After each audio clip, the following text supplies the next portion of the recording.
Welcome to the Entrepreneur Podcast, where we take a look inside the lives of the accomplished and successful businessmen and women. We'll get up close and personal with the founders of booming startups. So lean in and prepare to carry away something to skyrocket your own business. Please subscribe to our show and do leave us a review. It means a lot to us. Now, here's your host, Rajiv. Hey listeners, welcome to the Entrepreneur Talk Show. I'm your host Rajiv Unikrishnan, and this is the show where we talk about entrepreneurship and speak to great founders, entrepreneurs and investors. Today we have with us Amit Bhartiya, co-founder at Doseat. Welcome Amit. Hi. Doseat is India's premium marketplace for two-wheelers with a focus on certified used bikes. So far only 0.2% of used bikes are resold, primarily due to a lack of a good platform. That's where Doseat comes in. It provides all the solutions to all these complications and is an ideal platform for buyers and sellers to close the perfect deal. A brief on Amit. He's a rank-holding chartered accountant with over a decade's experience in working on building brands. Prior roles include being a co-founder at LocalBanya, Kalam, and eBay Motors. And Amit has also co-authored a patent that's India's first used car and bike pricing index. Ken, Amit, welcome to the show. Hope the intro was okay and do let us know what's going on in your world today. Sure. So first of all, it's Doseat. The do is two in Hindi. It's do. Okay. Two seats of a bike. Okay, and, got it. That's the relevance. But no worries at all. We always have to go ahead and do this after someone's said Doseat, because how do you explain that in English, right? Absolutely. So that was a very interesting challenge to solve. So anyways, what we did is we went ahead and created the Doseat logo across 11 scripts in India. So if you see it in any other language, you'll know it's Doseat, but it's only in English that the first thing you'll say is Doseat. But yeah. Got it. Okay, got it. So before we start and get into the actual product, business, etc., any passions outside of work? Food and mixing music and badminton. Oh, great. Okay, let's dive straight in. So the inevitable question is, what inspired the idea for Doseat?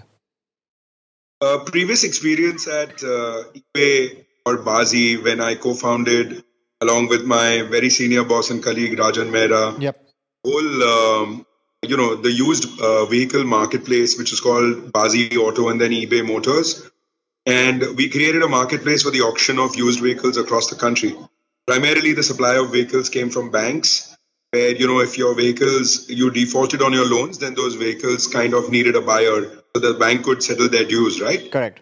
And we created, we started with that. It was supposed to be only for four-wheelers. And before we knew, in a period of 2 years, we were actually selling everything that had wheels. Okay. Under Hammer. You name it, trucks, tractors, construction equipment, and of course, two-wheelers. And the beauty about that platform was not so much about what was being sold, but the platform or the marketplace got created by us over a period of 5 years, creating 17,000 used vehicle dealers to be participants on that platform. Oh, that's huge. Okay. That is what inspired Doseat, because 8,000 or 9,000 of these dealers were two-wheeler dealers.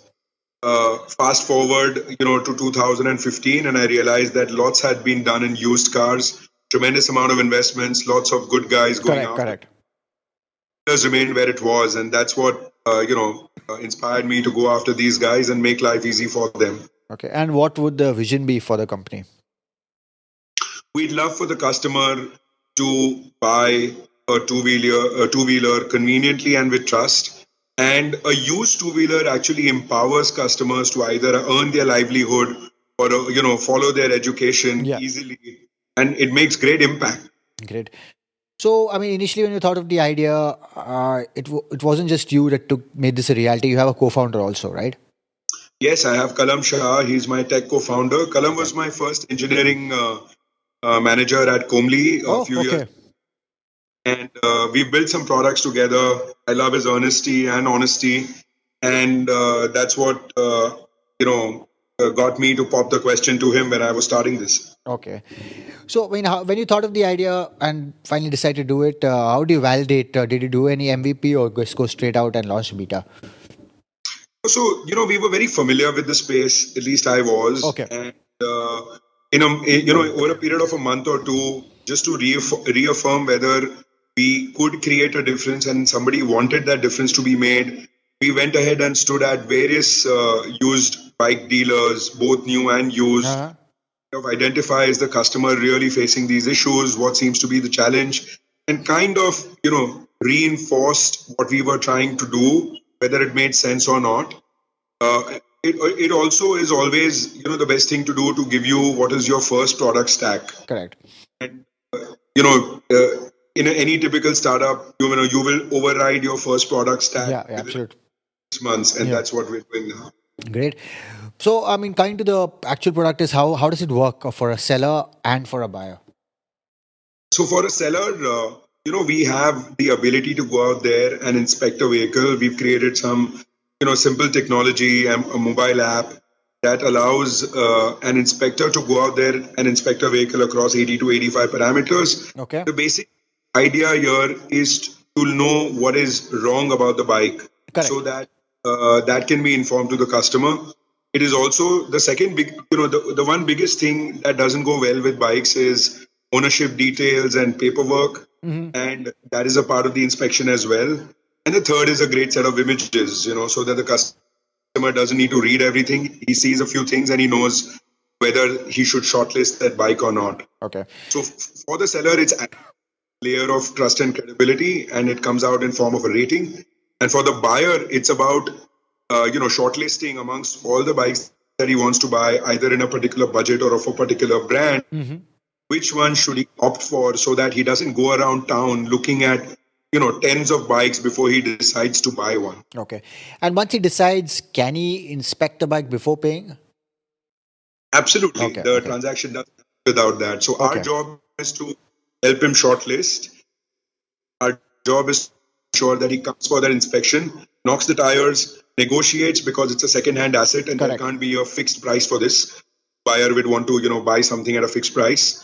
And then, make sure that, if both the guys are really flexible and genuine about closing the transaction, we aid that. And then we support that with warranty on the bike, with free services on the bike to make it a really pleasurable experience for the guy who almost believes that he's buying a new bike. Okay.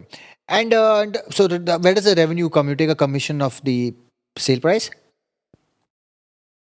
Yes, from the seller or the dealer for whom we facilitated the transaction. Okay.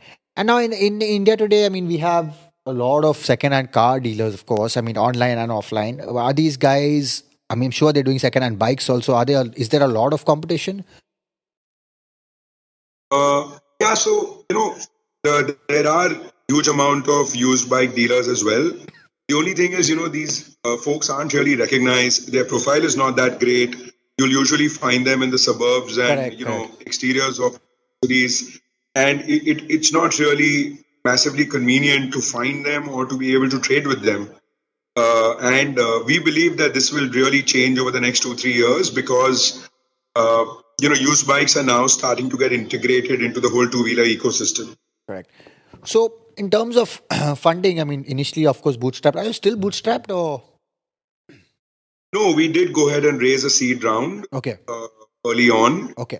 And the idea was to have what it takes in terms of resources, for the next 18 to 24 months. Correct. So that we can patiently go about this. And we were successful in doing that. Great. And what is the two-wheeler industry like and the opportunities like for the growth for you in terms of market? So India is the world's largest two-wheeler economy, right? The only place where two-wheelers are consumed a wee bit more, maybe Indonesia. Yeah, correct. But it's pretty much the same. And 75% of all two-wheelers or 80% of all the two-wheelers across the world are actually sold across Southeast Asia and Asia. Okay, no, that's massive. And I mean, the used bike trade in India disorganized still completely. Completely. Okay. It's very difficult if you are an individual sell your bike, you couldn't really find someone to sell it to. Okay. And are you witnessing any changes in the trends in this space or over the last year or something? And it's being inspired by what's happening in the new two-wheeler space. So as livelihood of people is increasing, Correct. and also their desires and demand to own a better bike are increasing, people are exchanging their bikes to their used bike to buy a new one, and that is creating a lot of supply and hence a lot of demand in this market. Great. What is your team size currently? Yeah, we're about 30 folks. Okay, great. We operate across 15 cities. Okay. And do you see any major challenges faced by, let's say, the autos marketplace in India? So for all auto marketplaces, the challenge is basically the behavioral challenge of people starting to adopt the internet more and more to make a decision Okay. around purchased car or bike. And you customers successfully complete a transaction and yet make unit economic sense from the same. Okay. So moving out of the business part, I mean, over time, who has influenced you most in life? I think I'd have to say my father. Okay. And he's been an entrepreneur himself. So I come from an entrepreneurial family background, and he was the one who almost coerced me into doing my chartered accountancy. Okay. And once I had done that, he was the one who pushed me into the professional world rather than continuing in the family business. And that's where I shaped everything that I am today. Okay. So, I mean, it's no point asking you about when did you know you were meant for entrepreneurship, because you've always been one entrepreneur. But, I mean, you've been in so many different kind of companies or startups. And so, any point in your career where you just want to completely give up? No, I'm actually blessed. I did not face that point at all. Okay. I've been in great teams with brilliant co-founders, most of them who remain friends and advisors and mentors. And this is the fourth startup that I'm involved with, and I'm absolutely loving it. Excellent. Yeah. I mean, so any new something new or new feature or launch happening presently that's getting you and the team really excited? Sure. So it's a little more actually deeper into our business. Demand is being created because people want to exchange their bikes for a new one. Mm-hmm. So what we've done is we've tied up with OEMs or two-wheeler manufacturers and created a digital exchange process to help this entire exchange, that happens at the showrooms and even otherwise. And that's becoming really, really exciting and, starting to take off big time. Okay. And I mean, when you're hiring for your team, any particular characteristics that you're looking for? So one of the things I always do, or it's really worked for me across my career, is I've always been successful in hiring folks with references or people who've applied themselves versus trying to dig people up through hunters. Got it. And the second thing is, even across my previous companies, I was always the guy who interviewed last to figure out if a person would be a great fit for the team or not. Okay. And that is something that I continue to, share as that little, whatever you call it, intelligence, or I don't know. Okay. So, I mean, you've done 3 successful startups before this. So, what do you believe is the most important element to success in starting up and then also running a business? Hard work doesn't go by. The second thing is having faith in your people and their abilities and continuing to motivate and inspire them. And then the third one is, it's very important to run a startup as a startup versus giving into the temptation of, running it as a medium or a large size company. Correct. Some of the best advice you've been given over time? Build things slowly, steadily. At the end of the day, it's got to make a difference to someone. Otherwise, it's not worth it. That's true. Very true. Okay. And I mean, where do you see yourself in your business, let's say, in the next 2 to 3 years? We believe we'll be doing what we are doing today. Only thing we'll be doing it at a larger scale because this is a huge market. Correct. There's about 125 million bikes in India on the road. So we've got a long way to Absolutely. go. And I hope, in the next 2 or 3 years, we are relevant to consumer and this industry. Great. All the best with that.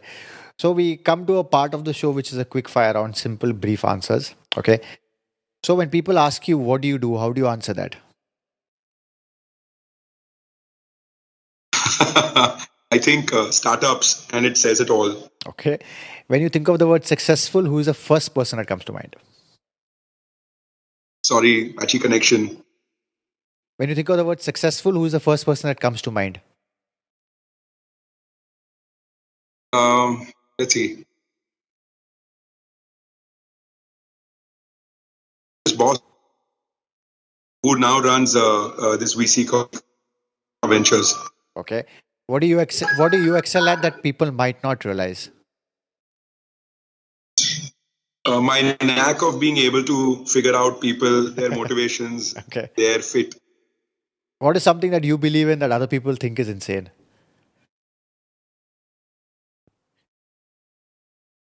That you can build a business with reasonable and less money. Great. And what would you say is Amit's greatest weakness? It's not important. Okay. Sorry? What would you say is Amit's greatest weakness? I love seafood. Although I'm a vegetarian, but if I see food, I have to have it. Okay. M-commerce or e-commerce? M-commerce. Okay. And favorite city globally? Sorry, I missed that again. Sorry, favorite city globally?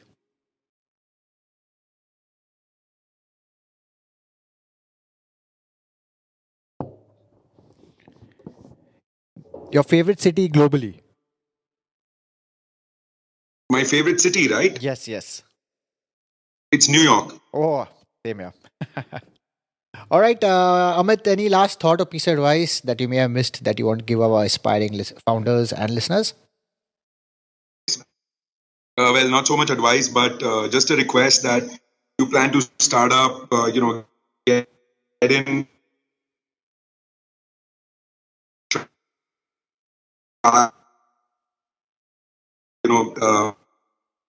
you attempted it once. Okay. Get it out of your system. Try it once. So please let our listeners know how they can reach you and also Doseat.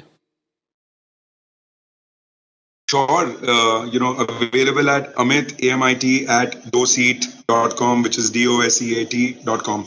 Great. Again, Amit, thanks for taking the time to talk to us and inspiring our listeners to start their home ventures, and all the very best building and scaling Doseat.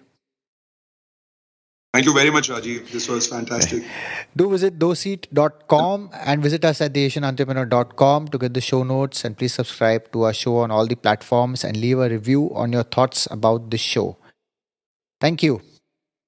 Thank you for listening, and please subscribe to the show so you don't miss an episode. In the meantime, head over to theasianentrepreneur.com and check out show notes and other information to motivate you in your entrepreneurial endeavors.